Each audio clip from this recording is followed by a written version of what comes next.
Welcome to BAM, Badass Moms with Lori and Jenny. We are moms on a mission to share women's stories about life, fitness, aging, relationships, travel, and much more. Hello, friends, and thanks for listening. I just wanted to take a second to give you a quick reminder about subscribing to the show.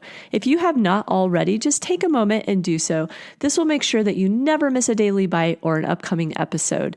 And in addition to that, if you have a few extra moments and like to drop us a review, we'd really appreciate it. And there's also a sponsor of the show located at the bottom of all of our episodes. Once again, thank you for listening. Thank you for being badass.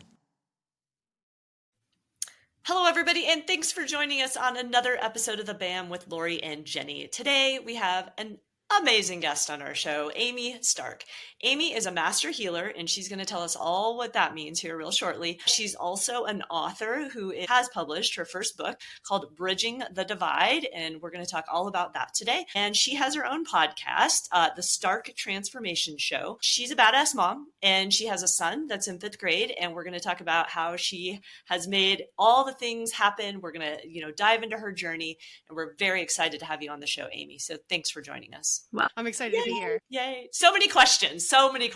Well, Lori, you know that this is one of my favorite topics, right? Like I see a medium like once a year. I've done Reiki. I did Reiki 30 years ago. I didn't do it. Somebody did it for me and it was amazing. So yeah, I love this topic. Yeah. Awesome. So fun. So much to talk about. Let's go back first so we can kind of set the stage for, I say you're a master healer. Let's explain what that means to people because I think they're going to be like, what is that? So a master healer just means that I have been studying energy medicine for 18 years. And 2 years ago, I went into a laboratory and was able to prove my energetic skills in a laboratory. So the point of it was to become a part of science that is proving that energy medicine is helpful for the body to heal. So they need to know that you can do certain things. So you're not just, it's more of a control kind of thing. Like they want to know that if they tell you to do something, that you're doing that thing. So they had me, pass the energy between my hands and they had a sensor that was able to see if it started and stopped, and they told me when to start it and stop it. They tested me by giving me a cup of water and I had to change the pH level of the water to their indicated amount. So it was a 9.0 to start and they said it had to be a 6.8. And so I was kind of like, all right. So I just channeled the energy to bring it down to 6.8 and I did. And I was actually shocked. I had no idea that my mind and body could be that aligned to change water in 5 minutes. I had 10 minutes, but I was like, I think I'm done. And then she measured the water and I got it to 6.8. But the way that I broke the laws of nature is that the number of particles did not change in the water. So apparently when it gets more acidic, it should have more particles. And so she said, you need to put more particles into it. So I downloaded the energy into it, the particle count increased. And so I passed that test. And then she had me hook up to some NASA equipment. So the person who I was working on was scanned. So NASA uses this because like when they're up in space and they get sick or whatever, they need to know what's going on with them. There isn't a doctor there. So they take a look at their energy field to see where the gaps are or the holes or whatever. And this is apparently what they use. I had no idea. I found out in the laboratory. And so they scanned the person that was there and they said, now you have to heal what she decides she wants healed because like I could go in there and be like, I'm really good with like hips. I'll just fix that. They didn't want that. They wanted her to choose it. So she chose it. I do believe it was like her shin or something like that. And then they scanned her again. They saw that there was a change in the field, that it had looked like it was healed and she was out of pain. And then they had me do myself. So they scanned myself. I actually had a headache at the time, which I was really annoyed with, waking up with a headache and having to go do this test. But I was like, whatever.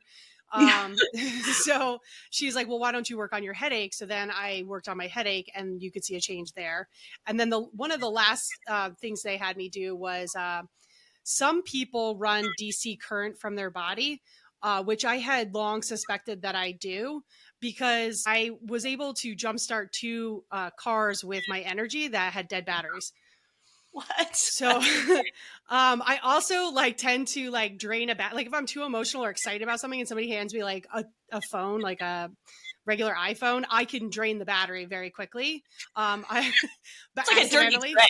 Can I hold your phone? yeah. Yeah, yeah. So like one time I was filming my son, he was like in this like little trikes thing coming down the driveway, and I was like, oh, he's so cute, and then he spun out of control basically, and so I like freaked out, and I quickly shoved my phone in my pocket and caught him, and then I went to go get my phone and it had completely shut down, the whole battery had drained. So that's just like an example, but like when phones first came out, it was the worst. If I was emotional reading like an email or something like that, the whole thing would stall and I would have to wait like an hour for it to restart. So is it things you're touching? You have to touch things to No. So this is funny. In college, I also kind of suspected something was up because every time I'd walk under a street light, the street light would go out. And my friends knew it. They would be like, "Oh my God, look at me walking under the street lights." They're all just like, Oh my blinking as gosh. I walked underneath. So I did always suspect that, and it's true. And they tested in the laboratory. Okay, I have a lot of questions, of course. First of all, how you got connected with the laboratory to test it, but then also, so you have different gifts, so the energy, and then you also have like a medium Yes. ability.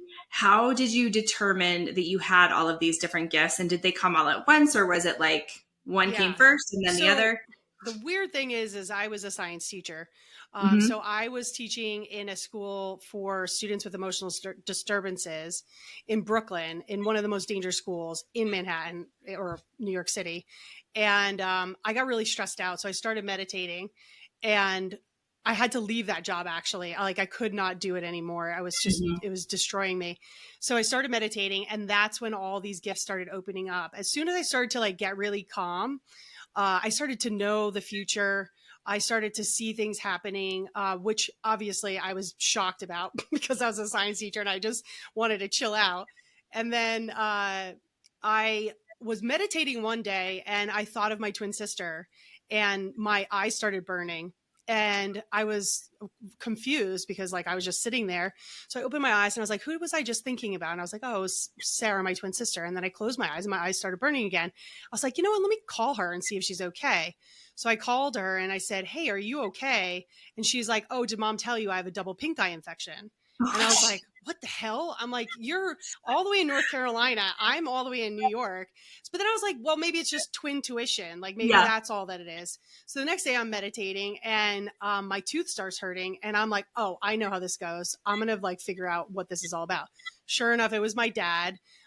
It was his tooth. I called my mom. I'm like, Mom, how's dad? She's like, oh, he's at the dentist. He bit down on a walnut and broke his tooth. So I'm like, what is going on? I was like, first of all, meditation was really great and I calmed down. But like now all these things are happening. I'm getting more stressed out because now I have pain. Like if I close my eyes, I randomly get pain. So I didn't know really what to do with it. And that's where I dove into the science. So my book is Bridging the Divide because it's bridging science and spirit. It's helping people to understand how energetic and powerful we really are. That like I'm sort of like a canary in the coal mine. Like I'm like very, very energetically sensitive, but all of us are to a degree, some more than others. And through me, you can see what's possible in the human experience. If you try. I have a question. Sure, go ahead. Lots of questions too. But your sister, is she, being a twin, is she have this ability also or no? Truthfully, she does. She's petrified of it though, so she doesn't dive in. Yeah. Got it. Because you have to be open to it, right? Yeah, like if you're not open to it. And is it the hard. same? Is it the same if you're reading someone? Do they have to be open to it for you to be able to read them? Here's the thing. You can read somebody, but you won't see things that they don't want to tell you. Like you can't find out things that aren't important or helpful. Sure. It's like sort of like a law of karma also. You wouldn't want to like dive into something that you're not really supposed to know about. You were invited into.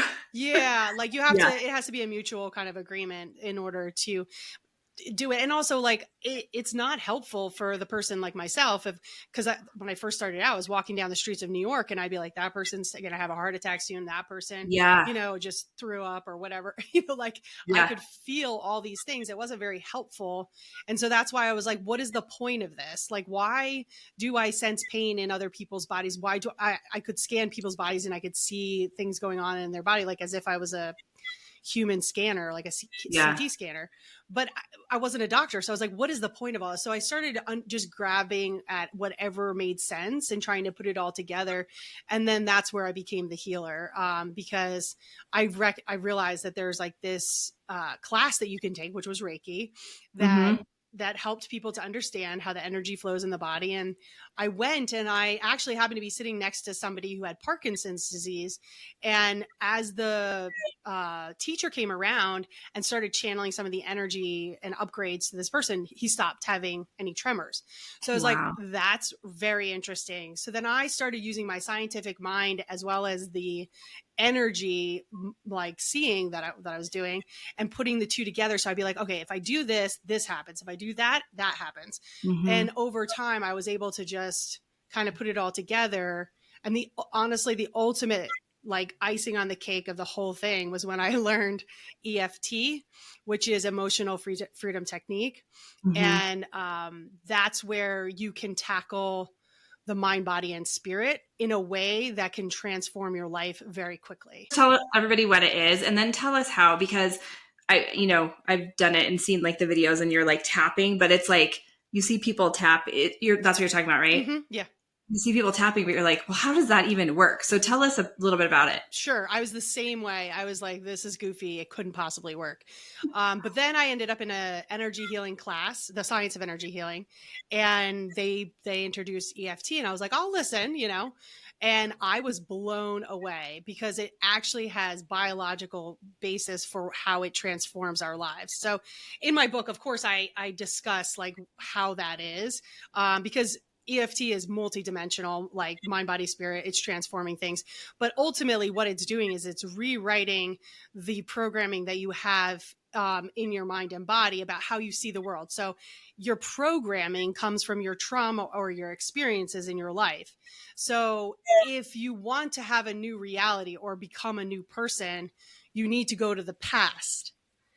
You need to go to the trauma. You need to go to the energy. You need to unstuck it or release it. Because what it does is it causes a traffic jam within your energy field.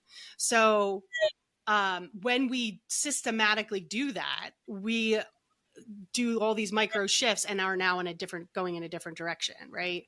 So it literally takes down the neural networks of the brain. We'll do an example. So if you have a problem doing public speaking, let's say, like you hate to do it, right?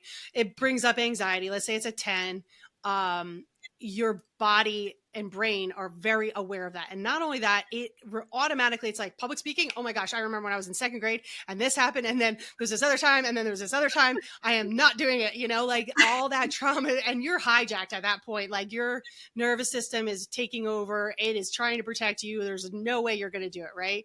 Or if you have to do it, it's going to be awful. So you have to go to the past and you have to clear that one time, clear the next time. And the way that you do that is by introducing a new signal to the brain and body, which is calming. So that's why the tapping, not only is touch calming, just like actually touching yourself, but tapping rhythmically is calming. So at that point, when you have this new signal that's introduced to this body that's having anxiety, the neural network in the brain says, whoa, what the hell's going on? Like normally when we think of public speaking, we're freaking out. Now we're feeling calm. This is actually a dangerous network. We're going to take it down, rebuild it.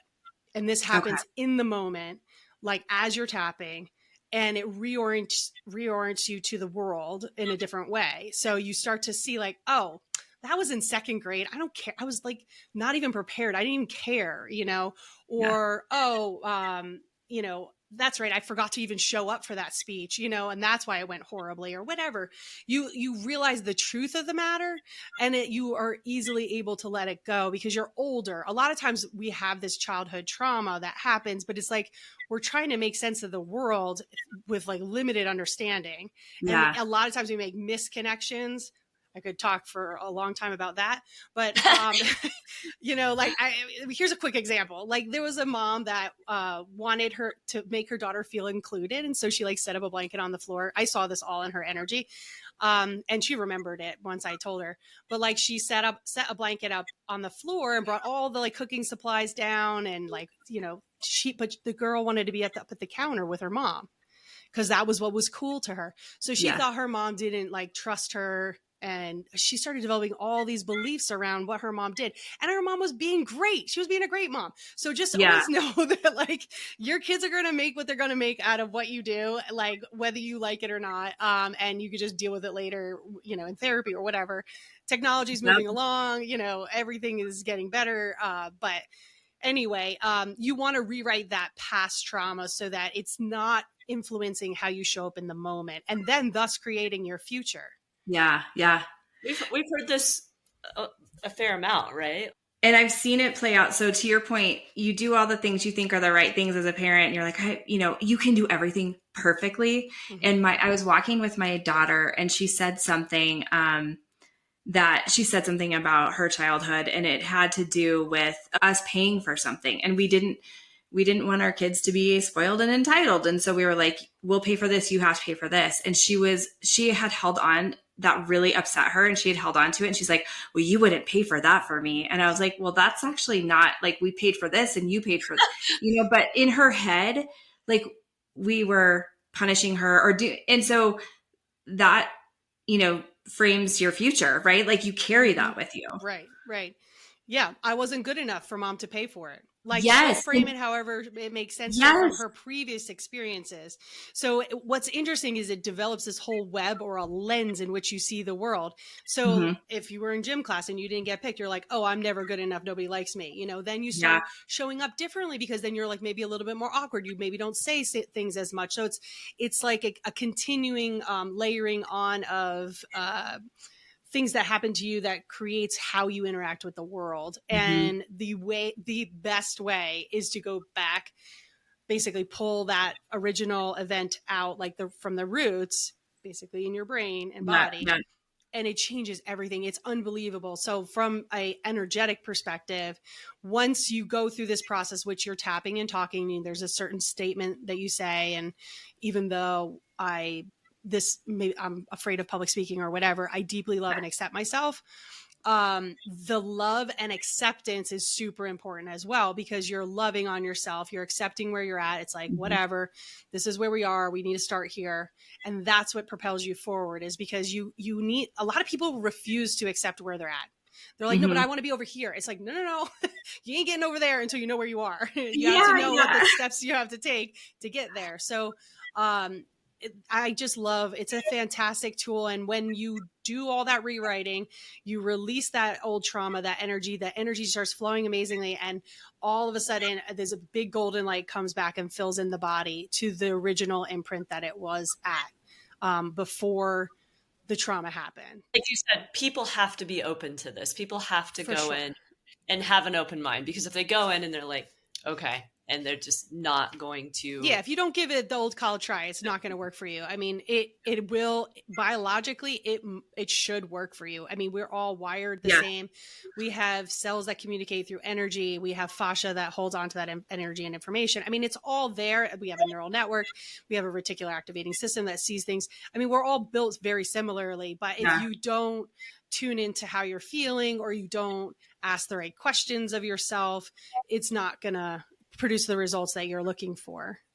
Do you think, like, to Lori's point, it seems that, and maybe it's because we live near like Boulder, like Colorado is pretty progressive and stuff, but do you think that this stuff is becoming more widely accepted?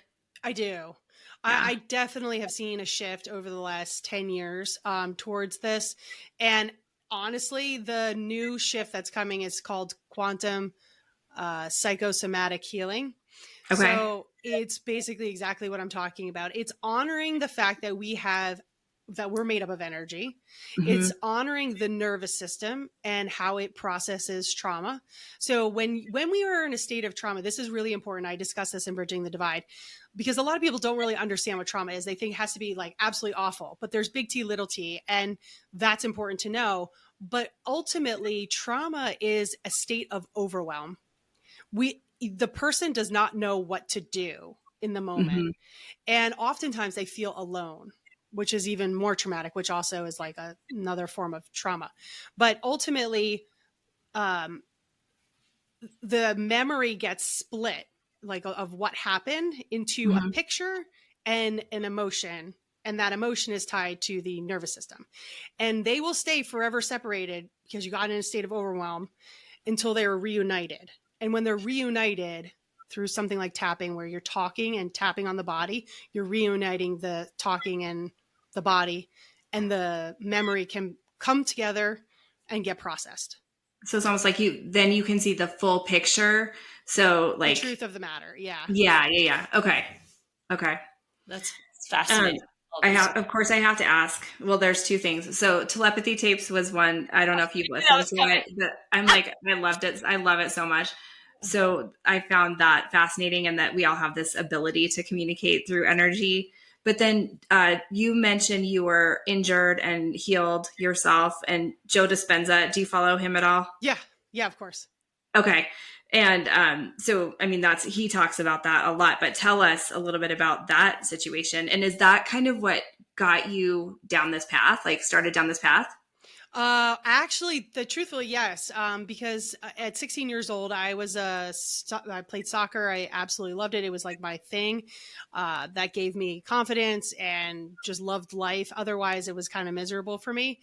And I wound up breaking because I was sick all the time. I was chronically ill for 30 years, and now I'm not. So it's all because of this energy work. But so at that time, I was 16 years old. I broke my lower back in 2 spots. Very unusual for a 16-year-old to have that happen.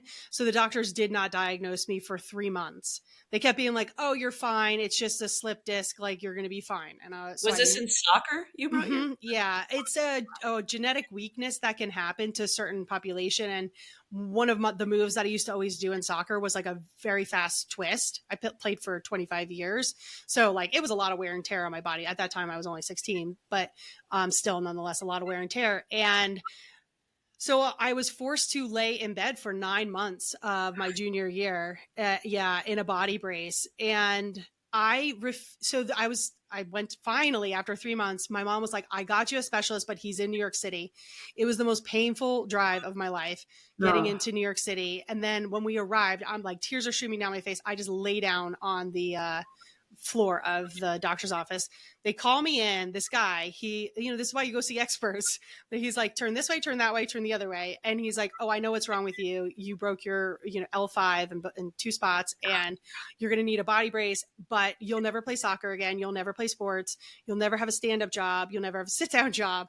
And I was like, what? Like, what is going to become of me? Like I was shocked. So I went home, and my mom's like, "You can go get the surgery like he suggested, where they're going to like put screws and everything in there." And I was like, "I'm doing it. I can't have a life like that. Like maybe this will get me out of that." I slept on it. I woke up the next morning, and my mom was like, "So are we going to call the doctor and tell him we're going to do the surgery?" And I was like, "No." I knew mind, body, and soul. I was 100% aligned with that. I still look back and I remember that moment. I know exactly where I was standing when I made that decision. And I remember thinking, why? Like, in the back of my head, like, why are you saying this? But I knew it was the right answer. And so I wound up staying on my back for 9 months, and I healed my back better and stronger than they could have imagined. Like the doctor had to call the radiologist and say, "Are you sure this is the same girl that broke her back just 9 months earlier?" Because it couldn't possibly be. It was stronger.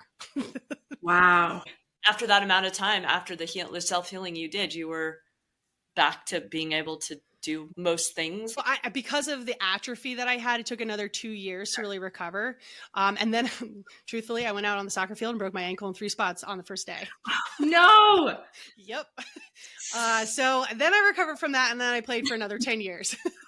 It was like the universe was like, not yet. Yeah, I know. Not I was yet. like, God, are you kidding me?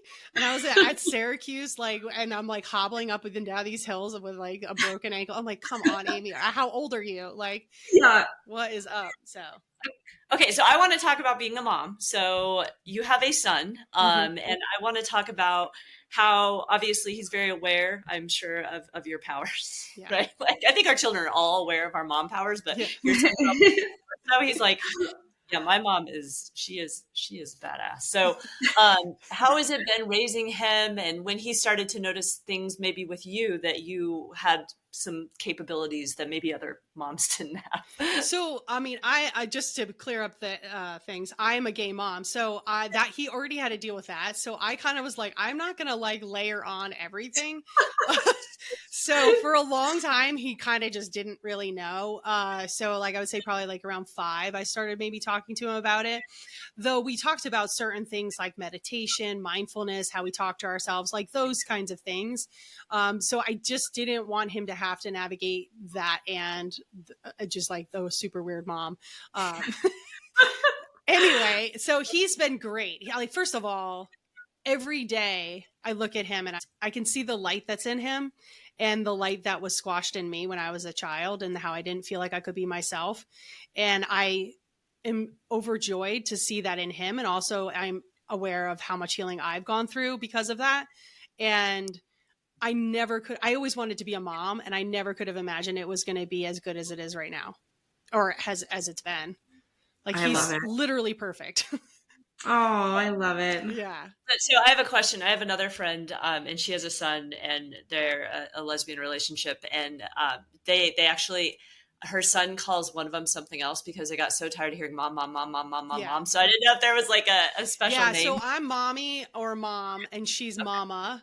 And so sometimes, like, when you're not really paying attention, you're like, are you talking to me? Like, was that a mom or a mama? Like, or sometimes he slips and he'll screw it up. We screw it up, whatever. I mean, for the most part, we know that's what he calls us.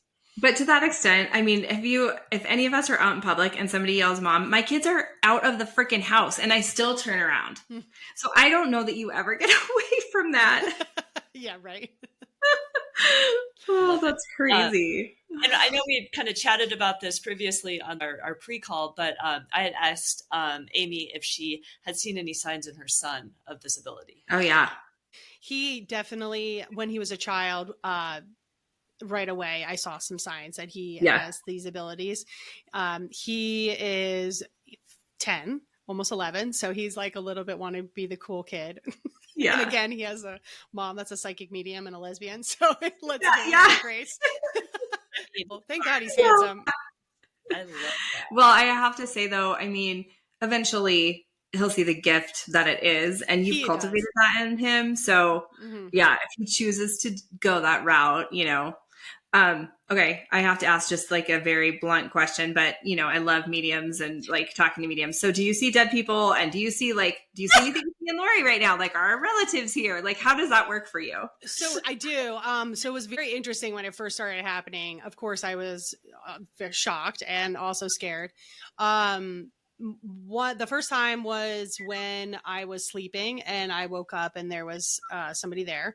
Another time, so usually I've learned that I can set boundaries with them. So I say, we're not doing this right now. You need to come back when I'm in meditation. Then I'll talk to you if I feel like I want to. You always have to be in charge of your own space and time. So then I knew for sure I was connecting with people on the other side when I had a client who I was going to see. He had some physical things going on, and oh my gosh, his mom woke me up at 6 a.m. Walking in front of my bed. Like, I could hear footsteps, and I was like, I always wonder if anybody else can hear it. And my partner heard the footsteps as well. So I was immediately like, this is inappropriate. You can't come at 6 a.m. Like, I'm not even seeing my out of my room. Yeah. I was like, come on. Like, I like to sleep in. So anyway, the funny thing is that's what she used to do to him. She used to wake him up by vacuuming at 6 a.m. in front of his bed, which is exactly where she was walking. And so then I wound up getting all this information that was very specific to her. And the thing is when all of my, I got so many stories for you all, but when all my gifts were opening up, I didn't know which direction to go in, because like I said, I could sense the pain in people's bodies. I could see what was wrong with people. I could see their energy. I could see the future.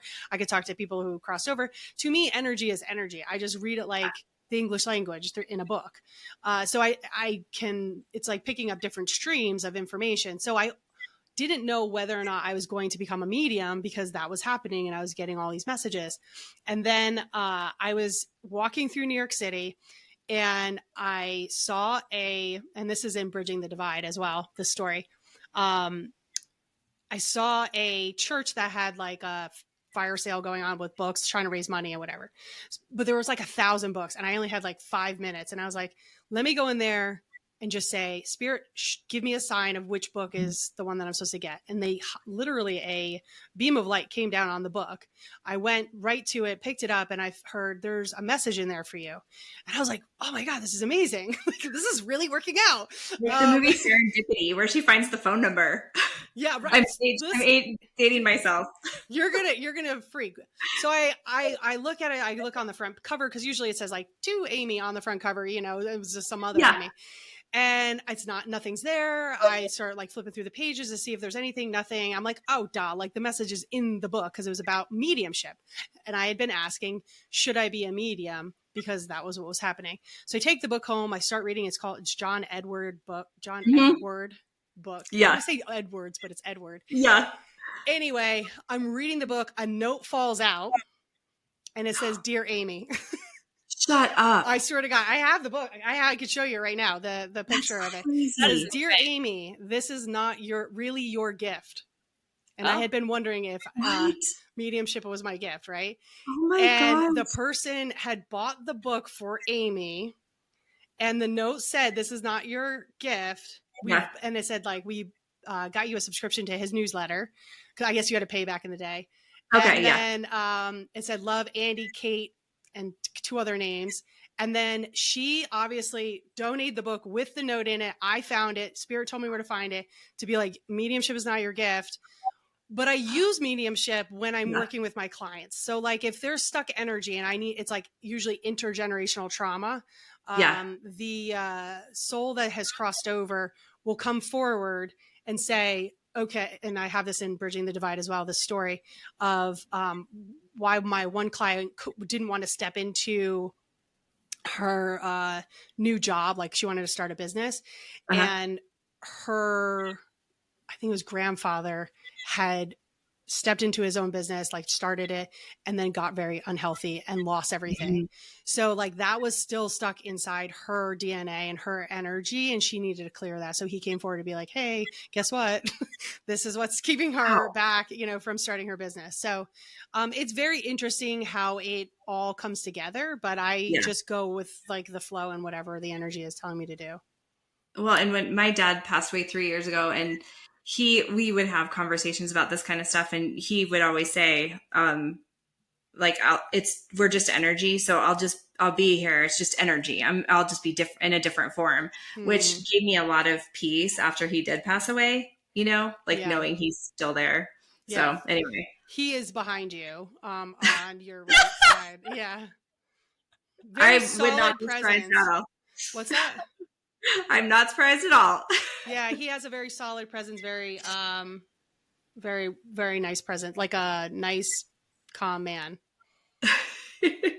And he would actually, even my former jobs and stuff, he would actually come visit me at work and like check things out and stuff like that. So it wouldn't be surprising at all if he was just like standing behind my desk. Yeah, he's right behind you. And that's the whole thing is oftentimes they are with us. And that's why I share my stories and I teach about it in Bridging the Divide, because I want you all to know how powerful you are. I want you to know the tools and techniques to be able to do what I do, but also to know that they are just right there. Like if you are needing to call on them, they are there. You have the souls that have crossed over from your own family, but also angels and God, or if you believe in that, higher power, the universe. It's a quantum energy. It's everywhere, and we're not alone. So ever, if we unless we want to be, we can disconnect ourselves from that. I love that. it.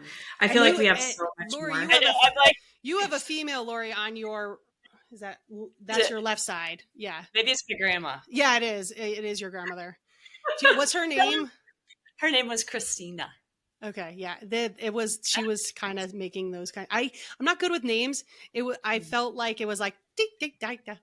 So yeah, I felt that like fluffy energy, like it was a soft name like that. Like, So your wife, obviously, she's been very supportive of you. How has that helped your relationship, or has it? well, she was actually the first person who ever introduced me to metaphysical stuff. Really? Yeah, and she actually is not at all like into this stuff. She helps. I know she's all into pharmaceutical manufacturing, and so like she's totally on the other side, but she appreciates what I do, obviously, and believes in the work that I do tremendously. And so she walks a very fine line, which is very fun. But it's so interesting because one, she introduced me to metaphysical stuff. Two, I finally felt comfortable enough to say to her, I think I can heal with my hands and I have no idea what that means. And she was like, oh, there's a class right down the street you can take. I was like, how about I just try on you? And she was like, no. She was like, Yeah, no, thank you. You have to take the class first. I was like, I'm so glad she did say that though, because it forced me to go get classes and like realize that there were more people like me and stuff like that. So over the years, I mean, obviously she gets to hear about the unseen and the amazing stories and things like that of transformation and how I help people, and people come up to her and tell her. So she gets to live that life as well. But more importantly, like, we support each other in so many ways because like she teaches me things that I need to know that I share actually probably in Bridging the Divide. She's always on the hunt for what's the new thing to try if you're trying to heal yourself. And I will take a look at it and try it out, and I'll do vice versa with her. But we hold each other to high standards. If she's going through something, she will say, okay, what do I need to know about what's happening in my body? Like, where's the stuck emotion? Where is the energy blocked? How can I fix it? Can you work with me on that? So obviously she has all the help that she could need, as well as my son. Yeah. So that's nice. But she certainly has helped and supported like my ridiculousness over the years, because it was a very windy journey.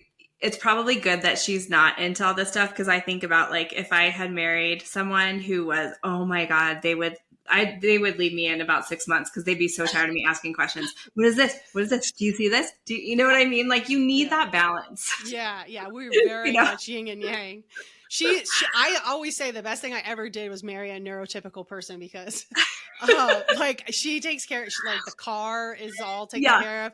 The filters get changed in the air conditioning. Like that's not me, but I will take care of the family in different ways. I create a home, I will be like, oh no, we're not doing that investment or whatever. Like I'm good in other ways. Yeah. Can you tell, like, speaking of investments, like, do you get a sense of like, oh, the economy is going to take a shit. Here's what we got to do. Like, do you get those downloads? It would be more personally related economy kind of things. Like, I don't really care about what goes on in the outside world. And largely that is due to the fact that I know that I create my own reality. Like, I understand that how I see the world is how the world is. So I don't tend to focus on the negative things, because I know that one, I can't change that.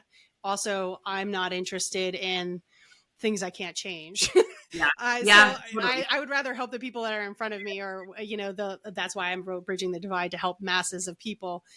So I'm more talking like, oh, house is a good investment, or, I worked through an investment thing with her back in the day. That was also when I knew for sure that things were happening that just were unexplainable. So tell us how you work with clients now and what you offer. So you do energy healing, EFT. Tell us a little bit about your. So I'm not working with clients right now. I'm not taking on any new clients. So that's why I have the book. And then once the book's out there and things get going, I may have a book club that starts up in the fall, where we talk about the chapters and like what it meant to us. And I have a group of women that I'm speaking to who have worked with me for many years, and they're all in different stages of life, and they are going to reflect on their journey based on what I wrote about. So it's going to be pretty fantastic, I would think. But I'm still, tuning into everything. It's a lot going on right now. Yeah. Oh, that's awesome. Yeah. And where is it available? Everywhere? Amazon. Yeah. So there's hardback, paperback, ebook, and then hopefully one day audiobook. Perfect. If you need a voice person, I've got 2 I can recommend, actually. Yeah. I would love that because I don't want to read my book, but everybody wants me to read the book. Yeah. Well, you decide if it's right for you, but Yeah. Lori and I have interviewed 2 people that do that. So. It is incredible. I was watching this lady who obviously we've all heard. She's like on answering machines and, when you hook up your Bluetooth and stuff like that. It is incredible listening to them. What a gift. Yeah. Like that's the whole thing is like, I may be able to do some cool shit, but like, sorry. Yeah, you have the E.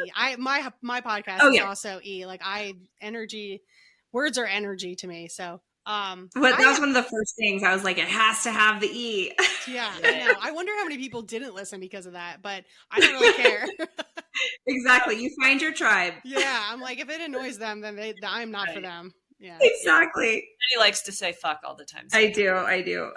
It's hard not to. So, Amy, what do you like to do for fun? How do you disconnect, right? Obviously, your mind is busy all the time. What's your favorite thing to do? Or like, how do you take a break and really focus on you? I love playing soccer. I take my son out and play soccer with him and teach him what I know. And I really find a lot of joy in that. But when I'm not with him, I love to just go for long walks. There's a lot of great evidence about how transformative it really, truly is for your body and your longevity. Oh, I didn't even get to talk about like the latest news that I got, which was that my body, or my biological age is 11 years younger than. Oh, yeah, I saw that. Yeah. So I love the science, so I'm always looking to figure out like how can I prove that this stuff really works, and there's a lot of ways in which it does, and one of it which is when we release our childhood trauma, we are less likely to have chronic illness, mental illness, or addiction later in life. So I reverse engineered myself basically, and a lot of people in the health and wellness industry, like the top biohackers in the world, have also only reversed their age by 11 years. So I am toe to toe with these people who've spent millions of dollars. It's their entire business worldwide. And I just found out last week that I've done the same as them, but by loving myself, by healing myself, by becoming more aligned, by calling in this energy from the past, or taking walks, which is what spurred this conversation. Because when we dive in deeper, and I talk all about this, I have a power section in my book. It's, power of decision, power of gratitude, power of walking, power of clearing clutter. Like all the things you can do basically for free to regain a lot of power. Yeah. And they're easy and they're free. So I go for walks. That's in nature. I love being outside in nature. And then I just like hanging at the beach with my family. Like, honestly, I'm really, really normal. I know I don't seem it, but I am.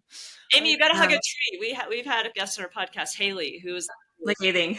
Like, yeah, exactly. She's like, I would just go hug a tree and like being in nature and just. Well, do you see? I mean, and I'm sure, I don't know if people have seen the magic, I don't know what, the fungi, fantastic fungi or whatever. There's all these networks and energy of these mushrooms talking to each other and trees talking to it's just so cool. It's like energy is everywhere. And so, I'm just fascinated by it. I love it. Yeah, it's so much.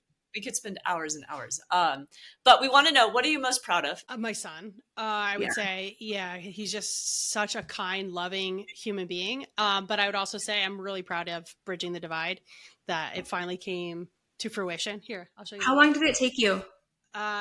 So it took me, I always knew, actually, a psychic medium that was a friend of mine told me I would write Bridging the Divide. And she said, you'll combine science and spirit and you'll have stories of personal transformation. I was like, that sounds like something I would do. But I never really thought it might happen. Like, I kind of did, but it was in the back of my head. And then, so in the last 4 years, I started like right at COVID, I started writing. And then I was like, you know what? I feel like I need to learn something else. And so I stopped. And then I picked up about a year and a half later, and it took about 2 years solid of writing 7-8 hours a day. my wife would come down and check to see if I was alive. Like I can get into such a flow state. It would be like, I check, it'd be like 1:00. And then the next time I looked at the clock, it was 4:00. Like it was just flowing through me. And nothing lights you more on fire than when you know that you're doing what you're supposed to be here to do. Yeah. And that was what I was waking up at 4 a.m. I'm never that kind of person, like to start early in the morning. I hate doing that, but you're excited. I would just wake up and be like, okay, I guess we're writing a chapter today, you know? Yep. And it would just flow right through me. It was amazing. And then I would go back and the book birthed me as well as I birthed the book. Like just how a mom becomes a mom when she has a kid. Yeah. Like she has to learn all these new things and transform how she sees herself. Like that was the same with writing this book and getting used to being able to share it with people. It's awesome. That's awesome. I can't wait to read it. I'm so excited. So I will be ordering it. So website details, how do people reach out? StarkTrans is my website, and you can find me on all social media platforms at Stark Transformation or Amy Stark. So I'm on TikTok, Instagram, Facebook. And everything. We're on YouTube. Everything. I'm on YouTube. I mean, listen, I have some gifts and posting is not one of them. I try my best. I do. I'm getting better about it. It's like, I get very focused, as you can tell. Like this is 500 pages. Oh my gosh. Yeah. It has over 200 studies from scientific studies to support what I'm saying. So I get very dialed in. And so it's hard for me to balance other things like social media and all the other things I have to do. But yeah, I'm coming out more with stuff. I love it. So exciting. We're going to have to do a follow-up with you. And she has a podcast. Don't forget your podcast. Stark Transformation, or the Stark Transformation Show is my name of my podcast. 216 episodes. I talk a lot about my journey to becoming a healer. And also I interview top doctors from around the world about the best practices for your body. And I have little tiny episodes that are helpful, little chunks of information. Came together so quickly. I didn't get a chance to listen, but I'm going to be like, that's awesome. I would love it.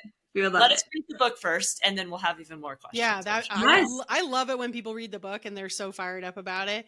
So many people love the book already, and I just feel so blessed. And I can't wait to see the reviews coming in about how it's changed their lives and how they decided to like leave a partner or get a job or move to another country or finally talk to their sister after 12 years, because they just realized it was not worth it to stay mad. I love it. Awesome. Thank you. Thank you. This was so great. Thank you for having me. It was a pleasure. Thank you. Absolutely.